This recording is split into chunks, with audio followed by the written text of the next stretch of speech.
Our senior judicial analyst, Judge Andrew Napolitano, is here for context and perspective. Big picture, what does this mean? A couple of things. The resignation letter was prepared in such haste it's undated. I heard you that, and I heard you say that, and I wondered, is it possible that this resignation letter has been sitting around since President Trump began saying, I want your resignation, quite a while back? It is very possible that the president has had that's the reason it was undated. It's almost inconceivable that lawyers would sign something as dramatic as this without it being dated. The president may very well have said, I want your resignation letter. It's going to be in my top drawer, and I'll publish it when I'm ready, and you'll know.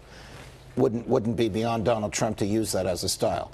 Secondly, the FISA application, about which Catherine has spoken at length, that the president said he was going to reveal. He suddenly changed his mind 180 degrees after members of the intelligence community, American intelligence, British intelligence, Israeli intelligence, dissuaded him from doing so. This tells me that this is part of some larger picture. What larger picture? If this is perceived as a series of events fomented by President Trump in order to interfere with the Mueller investigation by putting another person in charge of it who may take it over, a person more friendly to Donald Trump than Bob Mueller is perceived as being. President Trump's own champion in the Republicans in the United States Senate, Senator Lindsey Graham, has said that would foment a constitutional crisis.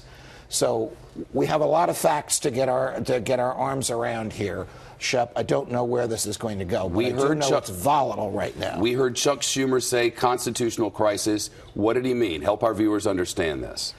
That the president is using extraordinary powers to prevent the rule of law from taking its normal course, and that would foment a reaction on the part of the Congress. The Congress, a House soon to be controlled by the Democrats, the Senate soon to be controlled by more Republicans, but there are many of those Republicans who have indicated they would not roll over to an effort to interfere with Bob Mueller. Chief among them is the president's principal ally in the Senate, Senator Lindsey Graham, who used the exact same phrase 4 or 5 months ago that Senator Schumer used 4 or 5 minutes ago, the phrase you just quoted, constitutional crisis. Would lawyers and judges call this offense suddenly after a midterm election defeat on the House? Ask me again? Would this be returning to offense? Yes.